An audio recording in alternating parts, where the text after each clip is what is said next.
Hello and welcome to my channel CBSE simplified. मेरा नाम है अनुपम मिश्रा। आज नव वर्ष की सबसे पहले आप सभी को शुभकामनाएं। मेरे चैनल के सभी सब्सक्राइबर्स का बहुत बहुत धन्यवाद जो मुझे लगातार सपोर्ट करते हैं और मेरे कंटेंट को लाइक करते हैं। आज का जो टॉपिक है पोएम का वो है एक बहुत ही फेमस पोएम है, द इंचेंटेड शर्ट। कई क्लासेस में ये पढ़ाई जाती है। मैं जब क्लास 9th में था तो उस क्लास 9th में जो यूपी बोर्ड का सिलेबस है उस सिलेबस में ये क्लास 9th का एक बहुत ही फेमस पोएम था, रिटन बाय जॉन हे। तो ये पोएम है क्या बेसिकली, और उसमें क्या क्या चीजों को डिस्क्राइब किया गया है, इस पोएम का मतलब क्या है, वर्ड मीनिंग क्या है, पोएटिक डिवाइसेस क्या है, इसका समरी क्या है, इस सभी के बारे में हम बात करेंगे। तो चलिए शुरू करते हैं। आज का जो पोएम का टॉपिक है द इंचेंटेड शर्ट। देखिए ये पोएम है basically, this poem is a ballad, BALLAD। Ballad क्या होता है बेसिकली? बैलेड में there is a story which is described in the form of poetry. कोई स्टोरी, कोई कहानी है जिसको पोएट्री के माध्यम से बताया जाता है, डिस्क्राइब किया जाता है, उसको हम बैलेड बोलते हैं। तो ये पोएम जिस पोएट ने लिखी है, जॉन हे, बेसिकली वो एक अमेरिकन डिप्लोमेट थे, पॉलिटिशियन थे, सेक्रेटरी टू द स्टेट थे और बड़े बड़े पोस्ट पर वो रहे भी हैं, साथ साथ वो पोएट भी थे। ही वॉज बोर्न इन 1838 में उनका जन्म हुआ है, ही डाइड इन 1905, 1905 में उनकी डेथ हो गई। तो सबसे पहले बात करते हैं ये पोएम बेसिकली है क्या और उस पोएम का टाइटल, इसका सिग्निफिकेंस क्या है। तो जैसा कि पोएम का टाइटल है द इंचेंटेड शर्ट। देखिए इंचेंटेड का मतलब ये होता है कि वो चीज जिसमें आपको खुश करने के लिए, आपको प्लीज करने की पावर्स होती हैं, या कहे कि वो जो कोई चीज हो जो कि जिसके अंदर मैजिकल पावर्स होती हैं, जो किसी चीज को इफेक्ट कर सकता है। तो बेसिकली इसमें एक शर्ट के बारे में बात है। इसमें एक राजा की कहानी है और राजा को लगता था कि वो बीमार है, तो उसने काफी सारे डॉक्टर्स को बुलाया। They were all unsuccessful in diagnosing the disease which he was suffering from. तो एक दिन कोई 2 डॉक्टर आते हैं उसके पास और इसमें से एक डॉक्टर बोलता है कि नहीं सर, मुझे लगता है कि आप यू आर रियली सिक और आपकी बीमारी का इलाज ये है कि आप किसी दुनिया में, अपने शहर में, राज्य में किसी ऐसे व्यक्ति को ढूंढिए जो कि बहुत खुश हो रहता हो, बहुत ही खुश हो, और उस खुश व्यक्ति की, हैप्पी मैन की शर्ट को आप पहने तो आप भी बीमारी जो आपको है वो बीमारी आपकी दूर हो जाएगी। बेसिकली बीमारी उसको कुछ थी नहीं। तो क्या पोएम है उसके बारे में बात करें। थोड़ा सा ब्रीफली मैंने आपको समझाने की कोशिश की। यहाँ पर इंचेंटेड शर्ट का मतलब क्या है। So like I said, this is a ballad written by John Hay. चलिए पोएम की बात करते हैं। तो पोएम शुरू होती है, the king was sick, his cheek was red, his eyes were clear and bright, he ate and drank with kingly zest and peacefully snored at night. अब देखिए पहली कहानी में एक हमें विरोधाभास नजर आता है। पहली लाइन में the king was sick, his cheek was red. राजा बीमार था, एक राजा था, बहुत बीमार था, लेकिन उसके गाल बहुत लाल थे। His eyes were clear and bright, उसकी आंखें भी बिल्कुल साफ और एकदम चमकीली आंखें थी। तो ये जो 2 लाइन में जो उसके सिम्टम्स बताए गए हैं, बीमार व्यक्ति के सिम्टम, इनको पढ़कर समझकर तो कहीं ऐसा लगता नहीं कि वो बीमार था, फिजिकली किसी तरीके से कोई बीमार था। हाँ, ये कह सकते हैं कि he was under N impression that he was sick. उसको ये लगता था कि वो बीमार है, लेकिन वो बीमार राजा बिल्कुल भी नहीं था। तो ये जो statement in itself is contradictory, irony, विरोधाभास है यहाँ पर। तो राजा बीमार है लेकिन उसके गाल तो वे बिल्कुल लाल हैं, गाल चमक रहे हैं, आंखें उसकी बिल्कुल साफ हैं, आंखें बिल्कुल चमक रही हैं, तो इसका मतलब है कि फिजिकली तो वो बीमार नहीं है। और दूसरी बात क्या थी उसकी, अगर हैबिट की बात करें, he ate and drank with kingly zest. Zest कहते हैं enthusiasm, eagerness, and peacefully snored at night. Snored का मतलब होता है खर्राटे मारना। अब इसमें 2 चीजें और बताई गई भाई। जब वो बड़ा शान से, बिल्कुल किंगली, चूंकि राजा था, तो राजाओं के जैसा जो उनका एंथुजियाज्म होता है, जो उनका ऑरा होता है, या जो उनका ईगरनेस होती है, जो आसपास उनका माहौल होता है, बड़ी उत्सुकता से, बड़े एंथुजियाज्म के साथ वो बहुत खाता था, पीता भी था और बड़ी लाइफ को अपने मजे से एंजॉय कर रहा था, और रात में खर्राटे मार के सोता था। स्नोर का मतलब होता है खर्राटे मारना, और कहने को राजा बीमार था। तो फर्स्ट पैराग्राफ में हमें ये एक विरोधाभास नजर आता है, wherein there are 2 contradictory statements. One says the king was sick, but on the other end we find, according to his symptoms, that he was physically and mentally very fine. दूसरे paragraph में क्या है भाई, but he said he was sick, लेकिन वो ये कहता था कि वो बीमार है। And a king should know, और राजा को भाई ये बात पता होनी चाहिए, क्योंकि because he is the king of the state, therefore he should know why he is sick तो उसने क्या किया भाई, डॉक्टर्स को बुलाया। डॉक्टर्स आते थे रोज, सैकड़ों की संख्या में आते थे। But he said he was sick and the king should know. इसमें एक पोएटिक डिवाइस मुझे नजर आ रही है, he said he was sick, alliteration नजर आ रहा है, एच साउंड का रिपीटिशन है, तो आप इसको नोट डाउन कर सकते हैं। तो डॉक्टरों को बुलाया गया भाई, डॉक्टर आते थे। स्कोर का मतलब होता है 20 की संख्या, जैसे डजन 12 को बोलते हैं वैसे स्कोर जो है 20 को बोलते हैं, 20 की संख्या को स्कोर बोलते हैं। तो 20 के हिसाब से डॉक्टर आते थे उसके पास। They did not cure him, he cut off their heads. चूंकि वो उसको इलाज नहीं कर पाते थे, अब कोई बीमारी हो तब तो इलाज करें भाई, तब तो डायग्नोज करें कि हाँ इसको ये बीमारी हो, उसके अकॉर्डिंगली उसका ट्रीटमेंट किया जाए। But since he was not sick, therefore the doctors were not able to find any kind of disease, therefore they said no doctor you are fine. So as a consequence the king became he felt very offended, उसको बहुत बुरा लगा। So what he did, he cut off their heads। उसने आदेश दिया कि इन सभी डॉक्टरों को उनके जो है सर जो है धड़ से अलग कर दिए जाए। ये जो तीसरी लाइन को मैंने रेड में हाईलाइट किया है, देखिए इसमें एक पोएटिक डिवाइस नजर आती है, इसको बोलते हैं एजोनेंस। एजोनेंस बेसिकली क्या होता है, assonance is a repetition of vowel sounds. किसी लाइन में, पर्टिकुलर लाइन में जो वॉवल साउंड का रिपीटिशन होता है, जो इंग्लिश के 5 वॉवल्स हैं उनका रिपीटिशन होता है शब्दों में, तो उसको बोलते हैं एजोनेंस। देखिए दे में यहां पर ई है, इसमें आई है, ओ है, यू आई, फिर ई यू ओ ई आई दोनों हैं, ई और ए इसमें दोनों हैं, ये सारे वॉवल्स हैं, इनका रिपीटिशन है। Therefore this poetic device is known as assonance. तो उसने क्या किया, देखिए इस लाइन को मैं दोबारा पढ़ देता हूं। तो राजा लेकिन ये बोलता था कि भाई मैं बीमार हूं और मुझे पता होना चाहिए मेरी बीमारी का कारण क्या है, मुझे बीमारी क्या है। तो वो डॉक्टरों को आते थे रोज, सैकड़ों की संख्या में डॉक्टर आए, लेकिन वो बीमारी को पता नहीं लगा पाए कि इसको बीमारी क्या थी। तो इसलिए उनको आदेश दिया गया कि इन सभी डॉक्टरों को मौत के घाट उतार दिया जाए। And send to schools for more, और अलग अलग जगहों पर मैसेंजर जाते थे और भी डॉक्टर्स को ढूंढकर बुलाने के लिए। अब हुआ के लास्ट में, at last 2 famous doctors came, and one was as poor as a rat, and he had passed his life in studious toil and never found time to grow fat. अब अंत में 2 डॉक्टर आते हैं, बड़े ही प्रसिद्ध वहां के डॉक्टर होते हैं, वो बुलाए जाते हैं। उनमें से जो एक डॉक्टर था, he was as poor as a rat, वो बेचारा इतना सीधा साधा कमजोर सा मालूम पड़ता था जैसे कि एक चूहा। यहां पर एक कंपैरिजन किया गया है जिसमें डॉक्टरों को ऐसा दिखाया गया, बेचारे को बॉडी बहुत ही गंभीर, दुबला पतला, गरीब सा दिखाया गया, जैसे कि मान लीजिए एक चूहा होता है। तो यहां पर जो पोएटिक डिवाइस है, इस पोएटिक डिवाइस का नाम है simile, where in why, because there is a comparison, और इस कंपैरिजन में एज या लाइक वाले वर्ड यूज होते हैं। तो इस लाइन में पोएटिक डिवाइस कौन सी है, सिमिली। अब उसके डॉक्टर का डिस्क्रिप्शन अगले 2 लाइन में दिया गया है कि वो डॉक्टर ऐसा क्यों दिखाई पड़ता था। वो बड़ा ही मेहनती डॉक्टर था, उसने अपनी सारी जिंदगी बहुत ही मेहनत की, बहुत पढ़ाई की, और पढ़ाई करके वो डॉक्टर बना, और इतना वो पढ़ने में लीन रहता था, अपनी प्रैक्टिस में लीन रहता था कि उसको कभी भी मोटा होने का टाइम ही नहीं मिला। He never found time to grow fat. आगे बढ़ते हैं।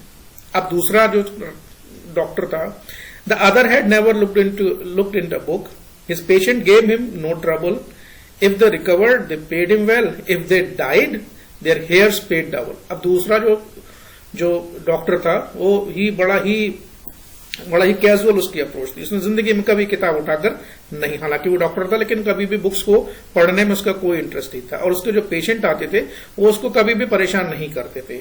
अगर वो उसकी बीमारी के इलाज उससे कराते थे और वो ठीक हो गए तो उसको अच्छा खासा पैसा देते थे। अगर वो मर गए पेशेंट उसके, तो उनके जो हेयर का मतलब उत्तराधिकारी होते थे, जैसे पिता है उसके बेटे और उनकी संतानें होती थी, वो उनको डबल पैसा देते थे। क्यों देते थे, ये तो आप समझने वाली बात है। देखो थोड़ा सा ह्यूमर क्रिएट करने की कोशिश की पोइट ने यहाँ पर। तो हो सकता है इसलिए देते होंगे भाई उनको मरने के बाद उनके उत्तराधिकारियों को, बेटों को बड़ा खूब सारा पैसा मिलता है, वो प्रॉपर्टी मिलती होगी, तो वो खुश होकर डॉक्टर को डबल पेमेंट करते थे। अब होता कि अब दोनों डॉक्टर्स को बुलाया गया और राजमहल में पहुंचते हैं, जहां राजा के कक्ष में पहुंचते हैं, जहां पर राजा लेटा हुआ है, अपने कमरे में लेटा हुआ है। So together they looked at the royal tongue as the king on his couch reclined, in succession they thumped his august chest but no trace of disease could find. अब दोनों ने एक साथ मिलकर उसकी राजा की टंग को देखा। देखिए जब कोई बीमार व्यक्ति को डॉक्टर कई बार जीभ देखने के लिए बोलता है, जीभ दिखाने के लिए, तो कई सारी चीजें, बीमारियां वहां से भी पता चल जाती हैं। तो रॉयल टंग का मतलब है राजा की जीभ। अब जब राजा के कमरे में वो जाते हैं, राजा अपने सोफे पर आराम से पीछे धोख लगाकर बैठा हुआ है, दोनों उसका बॉडी के एग्जामिन करते हैं, उसकी टंग को चेक करते हैं, और साथ साथ क्या करते हैं इन सक्सेशन, दे thump his august chest. August chest का चेस्ट तो मतलब सीना होता है, ऑगस्ट चेस्ट का मतलब कि August is word which is used for someone who is very very important और वेरी पावरफुल। वो राजा था चूंकि वो बहुत ही शक्तिशाली और उस राज्य का सबसे इंपॉर्टेंट व्यक्ति था, तो उस व्यक्ति की चेस्ट को वो थम्प करते हैं, हाथ से थम्प करके देखते हैं। इतना सब एग्जामिन करने के बाद भी they know trace of disease could find, वो दोनों उसमें कोई बीमारी पता नहीं लगा पाते। The old sage said, "You are as sound as nut. Hang him up," roared the king in gale. In a 10-knot gale of royal rage, the other leech grew a shed pale. अब राजा ने जब examine कर लिया, डॉक्टरों ने बोला अरे नहीं, ओल्ड सेज का मतलब यहां पर है कि बहुत बुद्धिमान व्यक्ति को सेज बोलते हैं। तो जो बूढ़ा और बुद्धिमान व्यक्ति था, डॉक्टर के बारे में बात हो रही, बोला नहीं सर आप तो बिल्कुल ठीक है, you are as sound as a nut. यहां पर भी एक पोएटिक डिवाइस है विच इज सिमली, बिकॉज यहां पर भी कंपेरिजन हो रहा है कि अरे भाई आप तो जैसे नट अखरोट होता है, बिल्कुल फ्रेश ताजे, बिल्कुल मालूम पड़ रहे हो, कोई बीमारी नहीं है, कोई बीमारी का सिम्टम नहीं है, आप तो बिल्कुल ठीक हो। अब राजा को गुस्सा आ गया, उसने ऑर्डर दिया भाई इन दोनों डॉक्टरों को जाके ले जाके फांसी पे लटका दो, मुझे ऐसे डॉक्टर बिल्कुल पसंद नहीं है। इन ए 10-knot gale of royal rage, other leech grew shed pale. अब जैसे कहते हैं ना कि उसको राजा का गुस्सा इतना था, ऐसा लगता था। रॉयल रेज का मतलब है शाही गुस्सा, और शाही गुस्से का मतलब यहाँ जिसका किससे मतलब है, राजा के गुस्से से मतलब है। तो जैसे गुस्से में कंपेयर उसको ऐसा किया गया जैसे मान लीजिए बहुत तेज शायद हवा चलने लग गई हो, या बहुत तेज जैसे तूफान आया हो, उसको इतना गुस्सा आया, और उसके गुस्से की वजह से, उसके गुस्से में देखकर दूसरा जो था बेचारा, उसको लीच बोला गया। The other leech grew a shade pale. Leech का मतलब होता है, लीच तो आपने एक स्मॉल क्रिएचर होता है, हार्मलेस क्रिएचर होता है, छोटा सा जानवर होता है, देखा होगा आपने, रेंगने वाला। तो उस लीच वर्ड जो बेसिकली दूसरे डॉक्टर के लिए यहां पर यूज किया गया। जब उसने राजा का गुस्सा देखा तो गुस्से से बेचारा एकदम से, उसका भय से वो पीला पड़ गया। उसने कहा अब अपनी जान बचाने के लिए भाई क्या किया जाए। तो वो बड़ा ही चूंकि बुद्धिमान व्यक्ति था, बहुत ही बुद्धिमान व्यक्ति था हालांकि, तो उसने क्या किया, उसको दिमाग में आइडिया आया। So what he did, but he pensively rubbed his sagacious nose, and thus his prescription ran, "The king will be well if he sleeps one night in the shirt of a happy man." अब उसने pensively मतलब बड़ा ही thoughtfully, बड़ा ही गंभीर विचार ऐसा दिखाते हुए कि बड़ा ही वो गंभीरता से वो इस बारे में विचार कर रहा है, उसने अपनी नाक को रगड़ा, नाक को ऐसे करके छुआ। यहां पर सैगेशियस का मतलब है quick and wise and understanding and genuine. Sagacious उन व्यक्तियों को बोलते हैं जो बड़ा ही होशियार, चतुर और चालाक होते हैं, और उनकी समझने की और डिसीजन लेने की पावर बहुत ज्यादा होती है, बहुत जल्दी से जल्दी डिसीजन लेते हैं, ठीक है। ऐसे व्यक्ति को सैगेशियस बोलते हैं। तो सैगेशियस नोज बेसिकली उस व्यक्ति के बारे में, उस डॉक्टर के बारे में बताया गया कि जो कि बूढ़ा डॉक्टर था, बड़ा ही बुद्धिमान और बड़ा ही होशियार डॉक्टर था, और उसके अंदर जो डिसीजन लेने की क्षमता थी, चीजों को समझने की क्षमता थी, वो बहुत ज्यादा थी। तो उसने तुरंत एक प्रिस्क्रिप्शन लिखा कि सर मैं आपके लिए कुछ प्रिस्क्रिप्शन लिखता हूं। और उस प्रिस्क्रिप्शन में क्या लिखा कि भाई राजा बिल्कुल ठीक हो जाएगा कि अगर वो सिर्फ एक रात किसी ऐसे व्यक्ति के शर्ट में पहनकर सोए जो कि व्यक्ति बहुत खुश रहता हो। तो लोगों को बात समझ में आ गई वहां पे, पर भाई अब क्या करें, ऐसे व्यक्ति को ढूंढा जाए। तो ढूंढने के लिए क्या हुआ, wide over the ream the couriers rode, the fast their horses ran, the many they saw, to many they spoke, but they found no happy man. अब जब ये राजा का शाही ऑर्डर फरमान जारी हुआ कि भाई ऐसे आदमी को ढूंढो जो बहुत ही खुश रहता है, क्योंकि ऐसे व्यक्ति की शर्ट को लेकर आना है। तो ओवर द रीम, रीम कहते हैं उसका साम्राज्य, जो पूरा जिस लैंड का, जिस जगह का वो राजा था, उस पूरे साम्राज्य में चारों दिशाओं में उसने अपने जो कुरियर्स थे, यानी कि जो दरबारी थे, जो मैसेंजर थे, सब दौड़ा दिए। सब अपने अपने घोड़ों पर, तेज दौड़ने वाले घोड़ों पर बैठकर सारी दिशाओं में जाने लगे। बहुत लोगों से वो मिले, बहुत लोगों से उन्होंने बात की, बहुत लोगों से देखा, बहुत जांच पड़ताल की, सर्च किया, लेकिन उनको कोई भी हैप्पी आदमी, ऐसा व्यक्ति नहीं मिला जो कि वो बहुत खुश रहता हो। They found poor men who would fain be rich, and rich who thought were poor, the men who twisted their waist in stays, and women that short hose wore. अब बहुत सारे लोगों से मिले, कुछ ऐसे लोगों से मिले जिनको लगता था कि भाई वो जो लोगों को लगता था कि ये अमीर आदमी, जबकि वो गरीब होता था, या कुछ ऐसा होता था कि जो गरीब है वो लगता था कि भाई ये अमीर आदमी है। तो ऐसे ये सब चलता रहा। बहुत से लोगों से मिले जो who twisted their waist in stays, जो देखने में काफी गरीब मालूम पड़ते थे, कुछ हर तरीके के व्यक्तियों से मिला। ऐसे औरतों से भी मिला और शॉर्ट होस बेसिकली एक तरीके का ड्रेस होता है जो घुटनों से थोड़ा ऊपर तक पहना जाता है। तो बहुत सी औरतों को भी देखिए डॉक्टर ने ये तो नहीं बोला था कि सिर्फ वो आदमी जो है जिस हैप्पी मैन की बात हो रही है वो कहां मिलेगा आपको, कहां नहीं मिलेगा। तो वो they were searching for this happy man, वो ढूंढ रहे थे हर तरफ से, लेकिन फिर भी उन्हें कोई भी हैप्पी मैन नहीं मिला अपने किंगडम में। अब होता क्या है, they saw two man by the road side sit, they both bemoaned their lot, for one had buried his wife, he said, and the other one had not. अब वो ढूंढ रहे हैं उसके मैसेंजर दरबारी लोग। तो एक दिन जा रहे हैं किसी रोड के किनारे, दो उनको आदमी बैठे दिखेले, and they both bemoaned their lot, वो अपनी अपनी बैठ के वहां पर परेशानियों के बारे में या अपने अपने जो डेली लाइफ के रोजमर्रा की जिंदगी उसके बारे में वो वहां पर डिस्कस कर रहे हैं। क्यों? अब हुआ क्या था कि उन दो आदमी में से one had buried his wife, एक की वाइफ की तो मौत हो गई थी भाई, and the other had not, और दूसरे की कोई वाइफ नहीं। तो ऐसा लगता था यार दोनों आदमी बड़ा खुश लग रहे हैं भाई कि एक की वाइफ तो मर चुकी है, दूसरे की है नहीं, तो बड़ा निश्चिंत है, लाइफ में कोई रिस्पॉन्सिबिलिटी है नहीं, बच्चे हैं नहीं, किसी तरीके की कोई टेंशन नहीं है, बड़े आराम से उनकी जिंदगी गुजर रही है। तो at last they came to a village gate, a beggar lay whistling there, he whistled, he sang and he laughed and rolled on the grass in soft June air. अब वो दोपहर की बात है, कौन से महीने की बात है? दोपहर की बात है, जून के महीने की बात है, गर्मियां काफी थी उस टाइम पर। तो ढूंढते ढूंढते किसी एक गांव के किनारे पर, गांव का जो एंट्रेंस होता है वहां पर आते हैं, तो देखते हैं कि भिखारी जैसा दिखने वाला व्यक्ति लेटा हुआ है, और लेटा क्या, वो बड़ा खुश है भाई, सीटियां बजा रहा है, वो सीटी बजा रहा है, गा रहा है, हंस रहा है, जमीन पर इधर से उधर लुढ़क रहा है, घास का आनंद ले रहा है आराम से, और बड़ी ठंडी ठंडी हवा चल रही है, जून का महीना है। The weary courtier paused and looked. Courtiers paused and looked at the scamp so blithe and gay, and one of them said, "Heaven save you, friend. You seem to be happy today." अब वो जो weary का मतलब होता थके हुए। अब जो दरबारी थे इतने दिनों से उस आदमी को ढूंढ रहे थे जो कि बहुत खुश दिखता हो, जब उन्होंने इस आदमी को देखा, यार ये आदमी तो बड़ा खुश नजर आ रहा है, इसके आसपास भी कोई नहीं है, वो गा रहा है, गाने गा रहा है, खुश हो रहा है, इधर से उधर रोल कर रहा है, लुढ़क रहा है, और घास में आराम से लेटा हुआ जिंदगी का आनंद ले रहा है, सीटियां बजा रहे हैं। तो उसको देखकर जो थके हुए दरबारी थे, घोड़ों पर चल रहे थे, वो पॉज मतलब रुक गए, और उन्होंने देखा यार ये किस तरीके का आदमी है, जो बिल्कुल ही बहुत ही गे का मतलब हैप्पी एंड ब्लिथ का मतलब कैजुअल है, केयर फ्री होता है, कि बिल्कुल पूरी तरीके से निश्चिंत है भाई, गा रहा है, बहुत खुश है।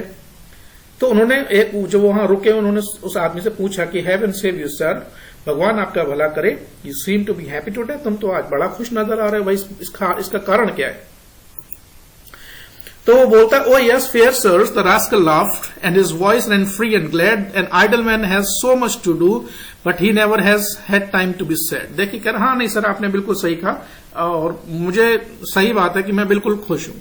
अब जब वो ये बात कह रहा था तो ऐसा लगता था वो बिल्कुल ही चिंता से मुक्त, बहुत ही खुश, बिल्कुल हर तरह की टेंशन से मुक्त आदमी था। तो बोला देखिए सर कारण ये है कि आइडल मैन जो है, जिसके पास कोई काम धाम नहीं है, जो हर टेंशन से हर चीज से फ्री है, उसके पास ज्यादा कुछ करने के लिए तो, दुखी होने के लिए समय तो होता नहीं है, और चूंकि उसके पास कोई काम नहीं है तो उसके लिए काम नहीं है तो कोई टेंशन नहीं है, कोई उसके पास बर्डन नहीं है, उसके पास तो जिंदगी में बहुत सारे काम है, और चूंकि उसके पास काम इतने सारे हैं इसलिए उसके पास दुखी होने का बिल्कुल भी समय नहीं है। जब ये बात उन्होंने उन दरबारियों को बताई, दरबारियों को समझ में आया कि भाई ये वही आदमी है जिसको हम इतने समय से ढूंढ रहे हैं। This is our man, the courier said, our luck has let us a right, I will give you 100 ducats friend for the loan of your shirt tonight. अब उन्होंने कहा भाई ये आदमी तो मिल गया, दिस इज अवर मैन, यही वो आदमी जिसको हम ढूंढ रहे थे, and our luck has let us a right, और हमारा जो भाग्य है वो हमें बिल्कुल सही जगह पर लेकर आया है। अब बोलता कि देखो भाई ऐसी बात है, वो उनको सारी कहानी बताते हैं। कहता भाई साहब हमारे पास आपके लिए एक ऑफर है कि हमें आपकी एक शर्ट चाहिए एक रात के लिए, और उसके बदले में हम आपको 100 ड्यूकेट होता है गोल्ड कॉइन। ये गोल्ड कॉइन किसी समय में सारे यूरोपियन कंट्रीज में जब व्यापार वगैरह होते थे वो ड्यूकेट के माध्यम से ही होते थे, गोल्ड कॉइन के माध्यम से ही जब ट्रेड जितना भी चलता था किसी समय पर उनसे होता था। तो भाई कह रहा है कि मैं तुमको 100 सोने के सिक्के दूंगा, तो मुझे आपकी शर्ट जो है एक रात के लिए उधार चाहिए। The merry blackguard lay back on the grass and laughed till his face was black. I would do it, God would, and he rode with the fun, but I haven't a shirt on my back. और जैसे उसने सुना उस बात को कि भाई shirt के लोन के लिए 100 सोने के सिक्के मिल रहे हैं, बड़ा खुश हो गया वो तो। बिल्कुल जो ब्लैक गार्ड उस व्यक्ति के लिए यूज किया गया, उसी व्यक्ति के लिए जिससे ये शर्ट मांग रहे हैं, और वो बड़ा ही खुश है। और वो जैसे उसने सुना, वो हंसते हंसते लोटपोट हो गया, घास में लौटने लग गया। इतना वो हंसा जैसे उसका हंस के चेहरा जो है बिल्कुल काला पड़ गया। कह रहा है मैं आपके लिए ऐसा काम जरूर कर देता, मुझे आपके लिए शर्ट ऐसा जरूर दे देता, लेकिन समस्या ये है, प्रॉब्लम ये है कि मेरे पास इस समय कोई शर्ट है ही नहीं। अब चूंकि मेरे पास शर्ट नहीं है तो मैं आपको दूं क्या। Each day to the king the report came in of his unsuccessful spies and the sad panorama of human woe passed daily under his eyes. अब ऐसा कह के रोज की रोज जितनी जो भी रिपोर्ट होती थी, रिपोर्ट किस बारे में कि भाई ये मैसेंजर इनके कहाँ गए, कोर्टियर कहाँ गए, किन किन लोगों से मिले, क्या क्या उनके अनुभव थे, क्या क्या उन्होंने उनकी बातचीत हुई। तो ये सब जब रिपोर्ट उसको आती थी, और हर बार जो उसके सैनिक थे या जो कोर्टियर्स थे या उसके मैसेंजर थे खाली हाथ लौट के आते थे। स्पाई मतलब जासूस भी उसने कई बार लगा रखे थे, भाई पता करो सब क्या चल रहा है क्या नहीं चल रहा है। तो हर बार वो खाली हाथ अनसक्सेसफुल होकर आते थे और सारी कहानी सारी रिपोर्ट आकर राजा को देते थे। तो राजा को जब ये रिपोर्ट देते थे उसको एक्चुअली पता चलता था। देखिए मेन कारण क्या था राजा के बीमार होने का, कि राजा के बीमार होने का कारण यह था कि वो कहीं बाहर निकलता आता जाता था नहीं, सारा दिन अपने महल में पड़ा रहता था, खाता था, पीता था, आराम से सोता था। दुनियादारी लोगों से उसका मतलब बिल्कुल भी नहीं था। चूंकि राज्य के वो कभी अपने राज्य में कभी जाता नहीं था, लोगों से मिलता नहीं था, सोशल व्यक्ति नहीं था बिल्कुल भी। तो उसको तो पता ही नहीं था कि भाई कि लोगों की समस्याएं जिंदगी में क्या होती हैं, प्रॉब्लम क्या होती हैं, एक्चुअल जो लाइफ है वो कितनी मुश्किल है, बाहर जाके आम आदमी एक जीवन अपना कैसे व्यतीत करता है, क्योंकि लोगों से कभी मिलता नहीं था, ना कभी बाहर जाता था, इसलिए उसको पता ही नहीं था कि भाई लाइफ में एक्चुअल में जिंदगी जीने में कितनी कठिनाई और कितनी परेशानियां होती थी। अब जब ये सब लोग रिपोर्ट लेकर आते तो रोज का रोज उसको रिपोर्ट देते थे कि सर आज ये हुआ और आज ऐसा हुआ और ऐसा वैसा हुआ। तो जब उसके सामने ये सब चीजें प्रस्तुत की जाती थी उसको लगता था कि वाकई में human life it's full of tension and worries.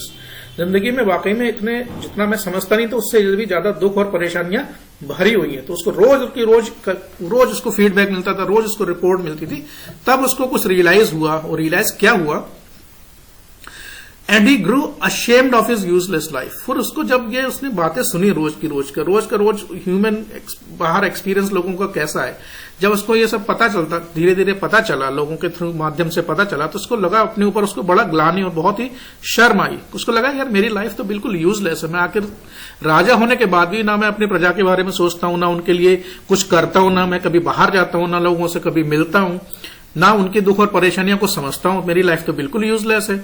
तो उसको बड़ा पश्चाताप हुआ इन सब चीजों को लेकर। तो उसने अपना थोड़ा सा लाइफ का पैटर्न बदला और क्या किया, and his melodies haste in gloom he opened his window and let the air of free heaven into his room. उसको बड़ा शर्म आई। उसने बोला कि ये, उसको लगा कि ये जो प्रॉब्लम है, प्रॉब्लम यानी कि जो मेरी बीमारी है, वो बीमारी और कुछ बीमारी नहीं है, वो बीमारी यही है कि मैं लोगों से मतलब नहीं रखता हूं, जैसे कहते हैं सामाजिक लाइफ जो है, सोशल लाइफ में से मैं बिल्कुल अलग हो चुका हूं, और इसी वजह से मेरे जीवन में इतना सब कुछ होने के बाद भी परेशानियां, अंधकार है, और सिर्फ ये कुछ नहीं है, it's just a mental problem, physical problem बिल्कुल भी नहीं है। तो उसने क्या किया कि उसने अपने महल के जो खिड़कियां और दरवाजे थे वो सारे खोले ताकि जो बाहर की फ्रेश हवा है वो अंदर आनी शुरू हो जाए। इस बात के यहां पर देखिए दो मतलब है। He opened his window and let the air of free heaven into his room। यानी कि उसने, यहां पर ऐसा भी कह सकते हैं कि उस दिन के बाद से उसने लोगों को अपने महल में, अपने जो महल में पहले लोग उससे आते नहीं थे, मिलते नहीं थे, बात नहीं करते थे, उसने फिर सबको अलाउ कर दिया, लोगों से इंटरेक्शन करने लग गया, लोगों से बातचीत करने लग गया, खुद भी बाहर जाने लग गया, लोगों से मिलने लग गया। तो उसके बाद उसको जो उसकी जो सोच थी थोड़ी सी बदली। अब चूंकि वो लेटा रहता था अपने महल में, मेहनत तो करता नहीं था, कुछ काम भी नहीं करता था, खाता था, पीता था, बड़े आराम से खर्राटे मार के सोता था, और फिर भी उसको लगता था बीमार था। तो बीमारी उसके तन में नहीं थी, बीमारी उसके एक्चुअली मन में थी। तो वो क्या करता है, and out he went in the world and toiled का मतलब होता है मेहनत करना, परिश्रम करना।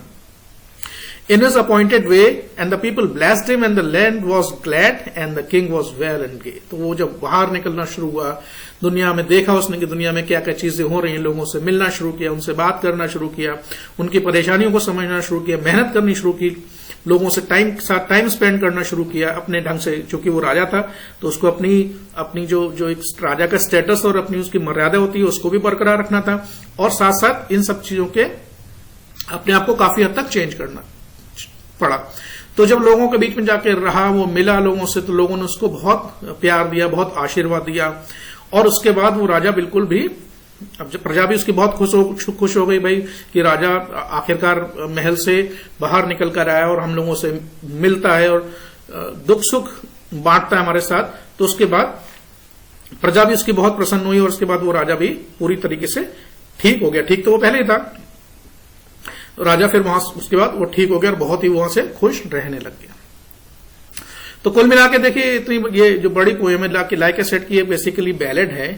तो बैलेड पोएम मैंने आपको इसको एक्सप्लेन करने की कोशिश की है।